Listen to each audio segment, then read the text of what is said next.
Flooring choose करना सिर्फ एक डिज़ाइन का डिसीजन नहीं होता, ये एक लॉन्ग टर्म इन्वेस्टमेंट होता है। बहुत बड़ा एक सिंगल खर्चा आपके घर का होता है। और अगर आप ये सोच रहे हैं कि आपके बने हुए घर में या एग्जिस्टिंग घर में आप फ्लोरिंग या वॉल टाइल्स या कुछ भी ऐसा मटेरियल चूज़ करें, तो ये वीडियो स्पेशली आपके लिए है। आप बने रहिएगा हमारे साथ इस वीडियो में, हमारे इस चैनल में, योर होम क्राफ्ट में।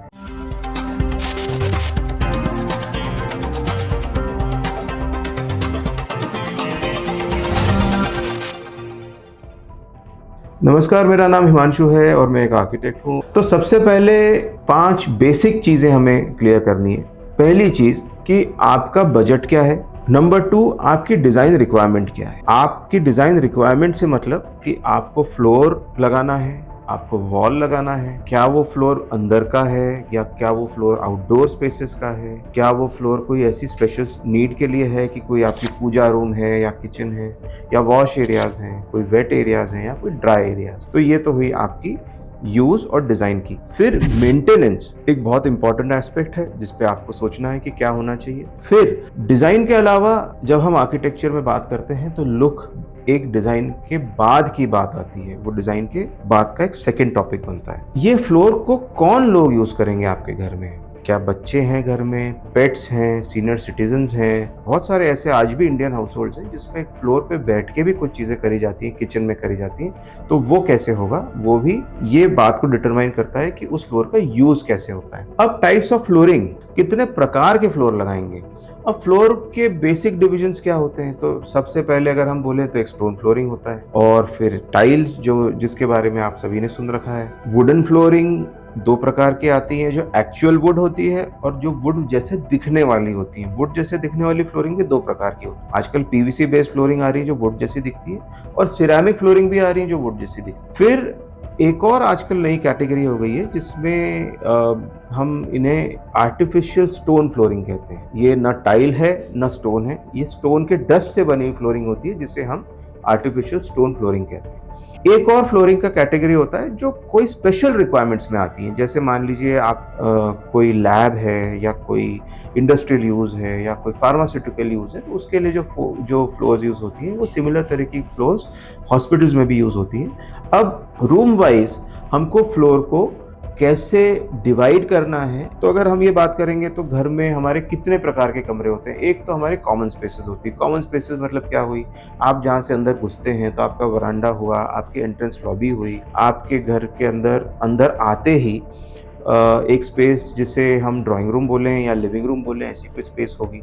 फिर आपकी किचन और वॉश वाले जो एरियाज हैं वो भी मोस्टली कॉमन एरियाज में ही गिने जाएंगे, क्योंकि उसके अंदर आप और आपका सर्विस स्टाफ दोनों ही यूज करेगा। फिर होती है वेट एरियाज, जैसे हमारे बाथरूम्स होते हैं। अब बाथरूम्स में आजकल जो नया चलन है उसके अंदर बाथरूम को भी एक ड्राई एरिया और एक वेट एरिया में बांटा जाता है। तो ड्राई एरिया तो जब हम बाथरूम में घुसते हैं तो हमारा वॉश बेसिन और WC जो लगता है उसे हम ड्राई एरिया कहते हैं। जी हाँ, WC को हम ड्राई एरिया, और जो शावर वाला एरिया है उसे हम वेट एरिया कहते हैं। जनरली शावर एरिया को हम ग्लास लगा के सेग्रीगेट करते हैं जिससे हमारा बाथरूम गीला ना हो। तो ये हो गया बाथरूम।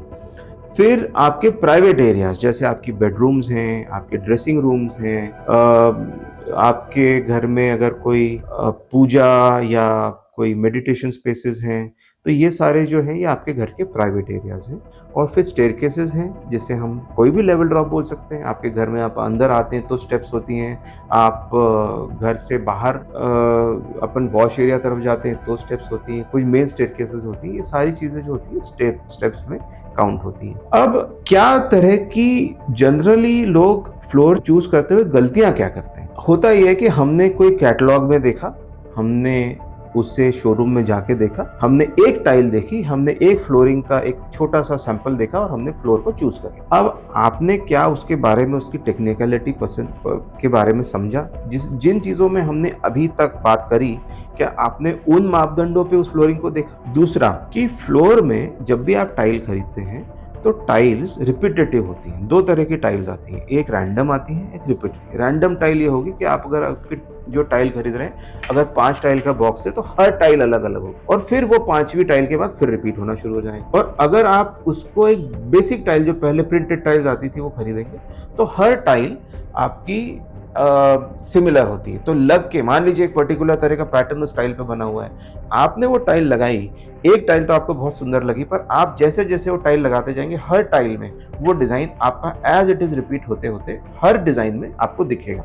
तो ये एक बहुत बड़ा एस्पेक्ट है। दूसरा होता है कि मेंटेनेंस को इग्नोर करना, वो भी एक बहुत बड़ा एस्पेक्ट होगा कि आपके घर में किस तरह का मेंटेनेंस है। पानी भी हमारे घर में किस तरह का पानी यूज हो रहा है वो भी हमारी फ्लोर के मेंटेनेंस को डिटरमाइन करता है।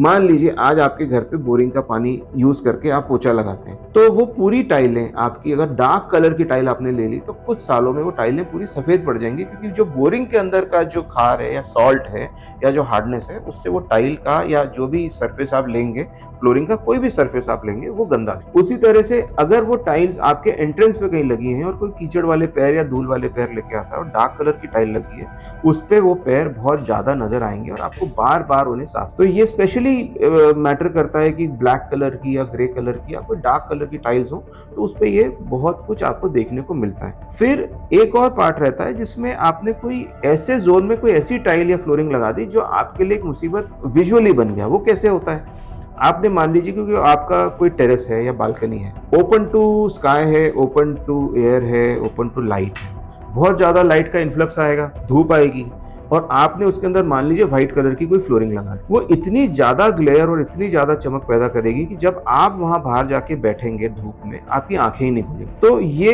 एक रिफ्लेक्शन वाला एस्पेक्ट भी मैटर करता है टाइल्स। फिर क्वालिटी, ऑफ कोर्स आपके budget is important, but quality से समझौता फ्लोरिंग में करना मेरे हिसाब से बहुत ज्यादा समझदारी का काम नहीं। फ्लोरिंग आपके घर की चेंज करना ऑलमोस्ट नेक्स्ट टू इम्पॉसिबल होता है। फ्लोर हमारे घर का एक बहुत बड़ा कंपोनेंट है, और अगर आपने उसमें मटेरियल स्पेसिफिकेशन में या क्वालिटी में कुछ बड़ी गलती कर ली तो बहुत महंगी गलती होती है। एक और बहुत बड़ा फैक्टर कोई भी फ्लोरिंग या कोई भी कंस्ट्रक्शन में मैटर करता है, वो है ह्यूमन फैक्टर, कि हमने वो फ्लोरिंग लगाने के लिए जो एजेंसी इन्वॉल्व करी, अगर वो सही नहीं है, वो आपकी 100 रुपए की टाइल को 10 रुपए की बना के छोड़ो। तो जो भी आप फ्लोरिंग लगाने वाले एजेंसी को यूज करें, कोई कॉन्ट्रैक्टर लें, जो भी करें, उसको प्रॉपरली समझ के, उसका काम देख समझ के, और उसको आप आपके काम पे यूज करें। अब एक, अगर मैं इसको एक फॉर्मूला की तरह बोलूं कि हमें फ्लोरिंग को कैसे